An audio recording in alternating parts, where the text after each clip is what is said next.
Hello friends, मैं Prakash Chand Chaurasia, Raghunath Nagar colony, 12 पत्थर, सिवनी से। आज हम इस वीडियो में इतिहास के अंतर्गत मौर्योत्तर काल अर्थात मौर्यों के पश्चात का जो काल है उसमें भाग 2 में हम शक वंश का अध्ययन करेंगे। इसके पूर्व हमने मौर्योत्तर काल भाग 1 में हिंद यूनानी, जिनको हम इंडो ग्रीक भी कहते हैं, यूनानी भी कहते हैं, यवन भी कहते हैं, उनके बारे में हम अध्ययन कर चुके हैं। इस वीडियो में शक वंश के बारे में पढ़ेंगे। शक वंश का अध्ययन परीक्षा के लिए एक अत्यंत उपयोगी है और कई बार इससे भी प्रश्न पूछे जाते हैं। तो आइए देखिए हम शक वंश के बारे में। शक वंश हिंद यूनानी, इंडो ग्रीक, यवन और आदि अनेक नामों से इस वंश को जाना जाता है। और इनके पतन के पश्चात शक वंश का साम्राज्य आया। जब इंडो ग्रीक या हिंद यूनानी या यवन का साम्राज्य का पतन हो गया तो इसके पश्चात शक वंश के जो राजा थे उनका साम्राज्य आया। शक खानाबदोश एवं बर्बर वंश से संबंधित माने जाते हैं। चीनी साहित्य में शकों को सई या सईबांग कहा गया, तो ईरानी साहित्य में शकों को सीथियन के नाम से जाना जाता था और भारतीय इतिहास में इन्हें शक कहा गया। भारतीय इतिहास में इन्हें शक कहा गया, अर्थात ईरानी में देखें तो सीथियन और चीनी में देखें तो शई या शाकबंग कहा गया है और भारत में इन्हें शक के नाम से जाना गया। पुराणों के अनुसार शक जाति की उत्पत्ति सूर्यवंशी राजा नरिशयंत के से कही गई है। माना यह गया है कि राजा सगर ने राजा नरिशयंत को वर्णाश्रम व्यवस्था में के नियमों का पालन ना करने के कारण एवं धर्म विरोधी कार्य करने के कारण इन्हें राज्य से निर्वासित कर दिया था तथा इनका देश निकाला करवा दिया था। देश निकाला के पश्चात ये अपने क्षेत्र से दूर, ब्राह्मणों से दूर रहने लगे और इसी कारण से ये मलेच्छ कहलाए तथा इन्हीं के वंशज आगे जाकर शक कहलाए, ऐसा पुराणों के अनुसार माना गया है। अब आगे देखें कि शक का मूल निवास स्थान मध्य एशिया, वर्तमान में सीरिया के उत्तर का क्षेत्र माना जाता है। मतलब पहले जब ये शक रहते थे तो ये माना जाता कि मध्य एशिया और सीरिया के उत्तर के क्षेत्र में इनका निवास था। और यह लोग मूल रूप से सीर नदी के पास रहते थे। सीर नदी एक जो थी उसके पास ही इन्होंने अपना निवास स्थान बनाया था और वहीं चारागाह वगैरह थे, वहाँ पर ये जानवरों के पालन पोषण का कार्य करते थे। चीनी साहित्य के अनुसार शकों पर चीन के हूणों ने आक्रमण कर दिया। चीनी साहित्य के अनुसार माना जाता है और चीनी साहित्य उस वक्त का सबसे विश्वसनीय साहित्य माना गया है इनके काल के संबंध में। तो ये माना जाता है कि उनके वहाँ जो चीन के हूण थे, हूण एक बर्बर जाति थी और हूणों ने इन पर आक्रमण कर दिया। तब ये अपनी जान बचाकर ये अपना स्थान छोड़कर वहाँ से पलायन कर गए और बाद में शक सीस्तान होते हुए गंधार व सिंध प्रदेश के निचले भाग में जा पहुँचे।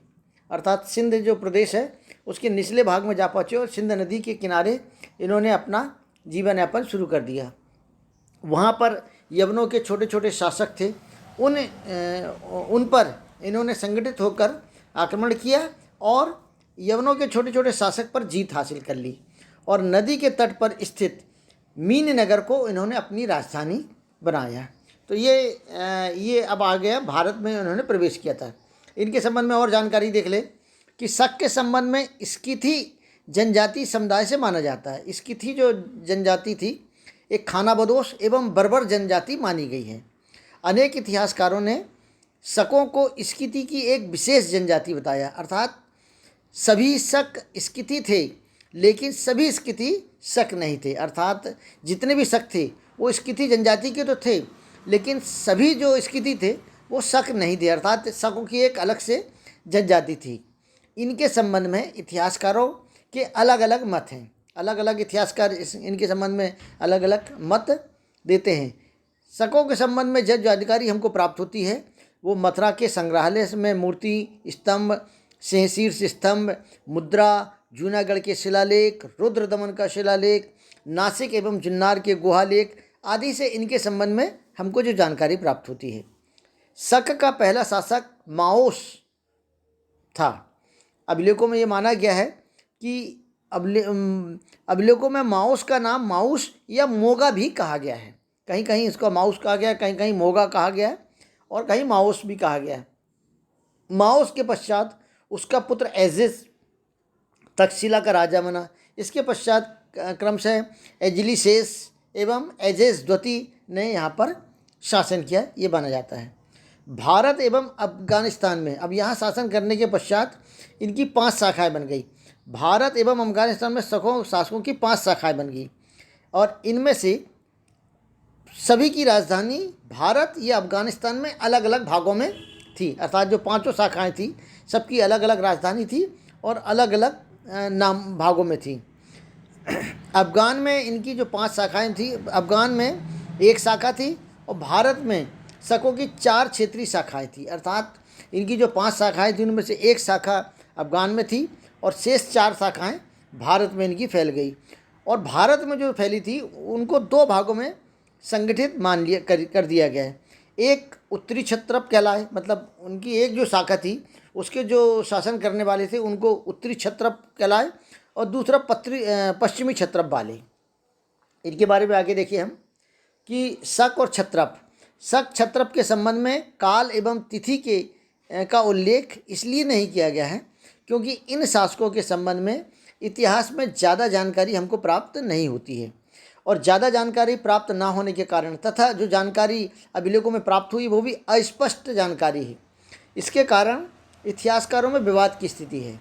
जैसे अगर हम माने कि अभिलेखों में जो सन अंकित है वह कौन से हैं, वो शक संवत के हैं, विक्रम संवत के हैं, ईस्वी सन हैं, कौन से सन हैं ये पता नहीं है। इस कारण से यहाँ काल एवं तिथि की जानकारी हम नहीं दे रहे हैं क्योंकि वो जानकारी पुष्ट जानकारी नहीं होगी। अब हम देख लें उत्तरी क्षत्रप। उत्तरी क्षत्रप के 2 प्रमुख केंद्र थे। जैसे मैंने बताया था कि 5 केंद्र थे, तो उत्तरी क्षत्रप के 2 प्रमुख केंद्र थे। एक पहला पंजाब और दूसरा मथुरा। अब पहले पंजाब के बारे में देख लें हम। पंजाब, इसकी राजधानी तक्षशिला थी। इस केंद्र में शासक लियाक कुशुलक थे और इन्होंने अपने नाम से यूनानी कला के सिक्के चलाए। यूनानी कला के सिक्के इन्होंने अपने कार्यकाल में चलाए। कुशलक और उसके शासन के संबंध में इतिहास में ज़्यादा जानकारी प्राप्त नहीं होती, केवल सिक्कों के माध्यम से ही इनके संबंध में जानकारी प्राप्त होती कि ये कुशलक यहाँ के राजा थे, यहाँ के शासक थे, क्षत्रप थे। कुशलक के पश्चात उनके पुत्र पाटीक शासक बने और मथुरा के सिंहध्वज अभिलेख में इसका पता लगता है कि पाटीक ने स्वयं को पहले क्षत्रप और उसके बाद महाक्षत्रप घोषित कर दिया। क्षत्रप का अर्थात राजा और महाक्षत्रप का मतलब राजाओं का राजा। तो ये उन्होंने अपने आप को पहले घोषित कर दिया। इसके पश्चात देखें दूसरा केंद्र जो था मथुरा। इस केंद्र में भी शासक हगामश एवं हगान हुए। इनके संबंध में जानकारी भी सिक्कों से मिलती है। इस केंद्र के 2 अन्य शासक राजुल, जिनको रज्जुबुल तथा सोडास के नाम से जानते हैं, इनके संबंध में भी जानकारी जो हमको प्राप्त होती है वो सिक्कों एवं अभिलेखों से प्राप्त होती है। राजुल या रज्जुबुल ने पहले क्षत्रप और उसके बाद महाक्षत्रप की उपाधि ग्रहण की। इसी तरह सोडास ने भी अपने पिता की तरह क्षत्रप एवं महाक्षत्रप की उपाधि ग्रहण की। माना जाता है कि मथुरा के क्षत्रप बौद्ध धर्म को मानने वाले थे। ये माना जाता है, लेकिन ये समाचार पुष्ट नहीं है कि ऐसा माना जाता है कि उन्होंने बौद्ध धर्म को स्वीकार कर लिया, अर्थात बौद्ध धर्म के प्रति उनकी भक्ति प्रगाढ़ थी। महाराष्ट्र के क्षत्रप की भांति मथुरा के क्षत्रप ने भी भारतीय धर्मों को अंगीकार कर लिया। भारत में जो उस वक्त 3 प्रमुख धर्म चल रहे थे, जैन धर्म, बौद्ध धर्म और हिंदू धर्म है, तो इन्होंने उसको स्वीकार कर लिया, अंगीकार कर लिया। अब देखें हम पश्चिमी क्षत्रप। पश्चिमी क्षत्रप के भी 2 केंद्र थे। 2 केंद्र हमने उत्तरी क्षत्रप के देख लिए और भारत में जो 4 केंद्र थे, तो 2 केंद्र उत्तरी क्षत्रप में हमने पढ़ चुके हैं। अब ये 2 केंद्र और थे, ये पश्चिमी क्षत्रप के केंद्र थे। पहला नासिक और दूसरा उज्जैनी, जिनको हम उज्जैन के नाम से भी जानते हैं। पश्चिमी क्षत्रप उत्तरी क्षत्रप की तुलना में ज़्यादा प्रसिद्ध था। अर्थात उत्तरी क्षत्रप उतना प्रसिद्ध नहीं था जितना कि ये पश्चिमी क्षत्रप था। और उसके कारण ये थे कि इन पश्चिमी क्षत्रपों में कई ऐसे शासक हुए जो मतलब बहुत शक्तिशाली शासक माने गए थे। अब हम इसमें देख ले सबसे पहले नासिक। नासिक जो केंद्र था, इस केंद्र के क्षत्रप भूमक तथा नहपान थे। नासिक में भूमक के सिक्के प्राप्त होते हैं। नासिक में जो भूमक जो शासक थे उसके सिक्के प्राप्त होते हैं। इनसे यह पता चलता है कि वह स्वयं को क्षत्रप कहता था। उनके सिक्के नासिक के अलावा महाराष्ट्र एवं काठियावाड़ में भी प्राप्त होते हैं। इससे प्रतीत होता है कि इनका वहाँ पर भी प्रशासन रहा होगा। इसी तरह नहपान के संबंध में भी अभिलेखों में कई जानकारी प्राप्त होती है। नहपान एक शक्तिशाली शासक था। नासिक के एक गुफा की दीवार पर नहपान की राज की सीमाओं की जानकारी मिलती है। एक दीवार जो थी उसमें नहपान जो थे उनके राज्य की जानकारी मिलती कि कहाँ कहाँ पर इनका शासन था। और एक काफ़ी विस्तृत शासन की इसमें जानकारी हमको प्राप्त होती है। नहपान के उत्तराधिकारी के संबंध में इतिहास में कोई जानकारी हमें प्राप्त नहीं होती है। संभवतः ये माना जाता है कि सातवाहन वंश के गोमती पुत्र सातकर्णी ने उन्हें पराजित कर उनसे बहुत सा प्रदेश छीन लिया था और इसके पश्चात इनके संबंध में कोई जानकारी हमको प्राप्त नहीं होती है। आगे हम देखेंगे दूसरा जो केंद्र था उज्जैनी। यह पश्चिमी क्षेत्र का प्रमुख दूसरा केंद्र था। यहाँ स्वतंत्र शासक चष्टक हुए। अर्थात यहाँ के जो शासक थे वो स्वतंत्र शासक थे। वो जो थे वो चष्टक नाम था उनका। चष्टक का राज्य मालवा, गुजरात, कच्छ और उसके समीप का क्षेत्र था। चष्टक ने अपने अभिलेखों में शक संवत का उपयोग किया। अब यहाँ पर ये बता दें कि शक संवत का उपयोग इन्होंने किया। जो शक जो जाति थी उन्होंने अपना एक अलग से संवत चलाया था और उसका उल्लेख चष्टक ने अपने अभिलेखों में किया। इसी वंश में सबसे प्रसिद्ध शासक रुद्रदमन हुआ। अर्थात अगर हम ये माने कि शकों में सबसे प्रसिद्ध शासक जो था, सबसे शक्तिशाली शासक था, तो वो रुद्रदमन था। कहीं कहीं इनका नाम रुद्रदामा भी हमको देखने को मिलता है। वह एक अच्छा प्रजापालक, विद्वान और संगीत प्रेमी था और उसे संस्कृत भाषा से अटूट प्रेम था। अर्थात वो संस्कृत भाषा को बहुत मानता था।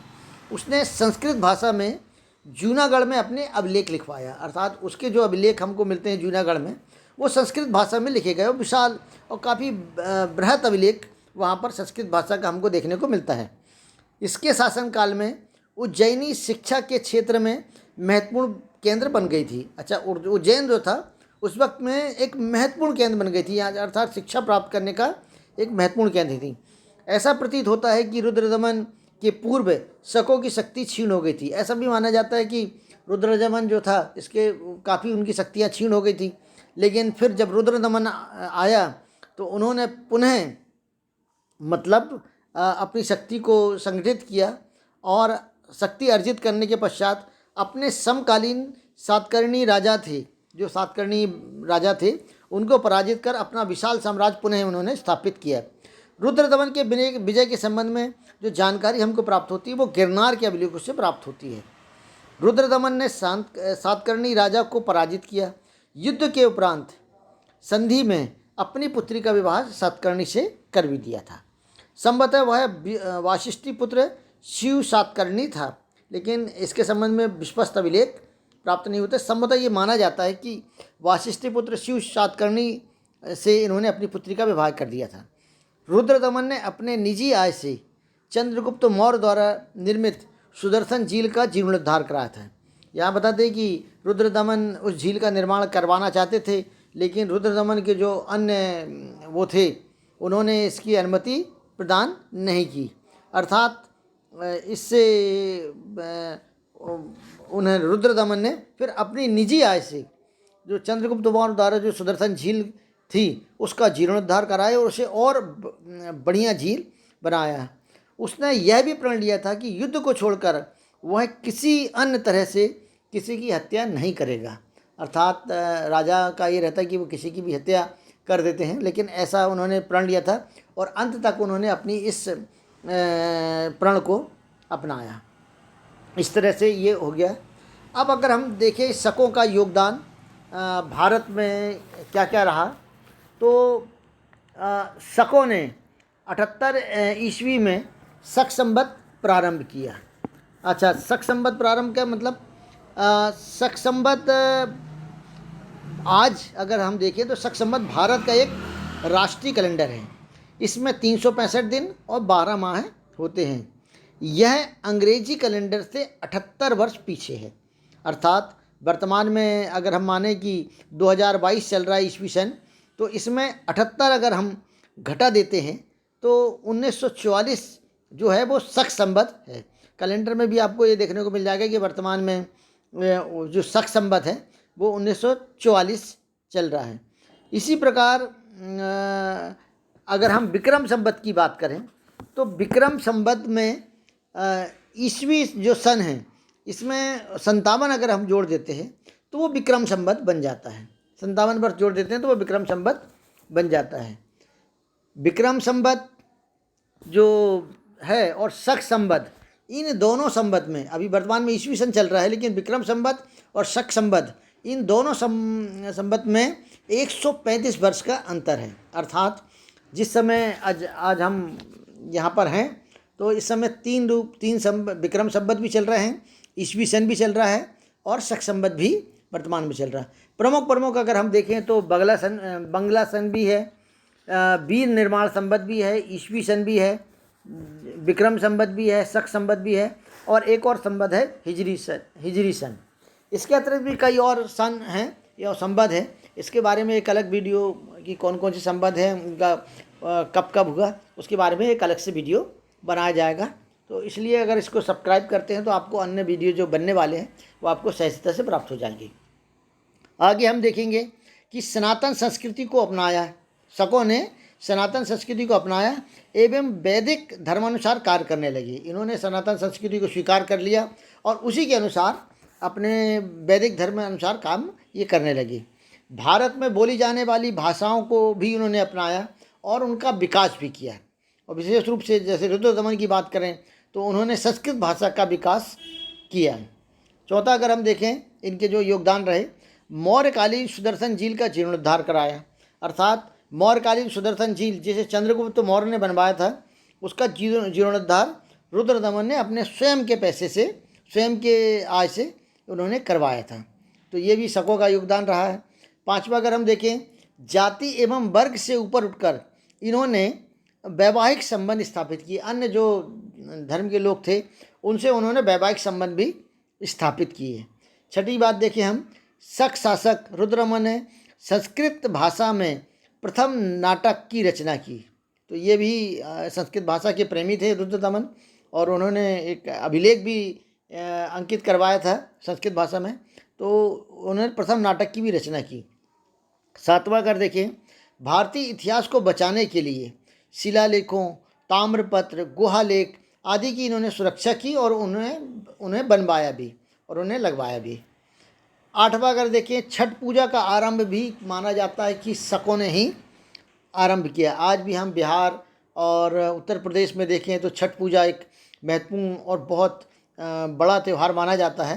तो उसका आरंभ भी शकों ने ही किया है और सभी धर्मों का इन्होंने आदर किया। अर्थात उस समय हिंदू धर्म, बौद्ध धर्म, जैन धर्म मानने वाले लोग थे और शक शासकों ने सभी धर्मों के लोगों का या सभी धर्मों का आदर किया। अब शक वंश का अंत की बात करें हम तो पश्चिमी भारत का अंतिम शासक रुद्रसिंह तृतीय था, जो एक कमज़ोर शासक था और उसकी हत्या कर चंद्रगुप्त, जिसको विक्रमादित्य की उपाधि थी, उन्होंने उनकी हत्या कर दी और शक वंश का अंत कर दिया। इस तरह से आज हमने इतिहास के अंतर्गत महत्वपूर्ण चैप्टर शक वंश के बारे में विस्तृत अध्ययन किया है। आशा है कि आपको ये पसंद आएगा। पसंद आए तो लाइक करिएगा, सब्सक्राइब जरूर करिएगा ताकि आने वाले अन्य वीडियोस आपको सहजता से प्राप्त हो सके। धन्यवाद।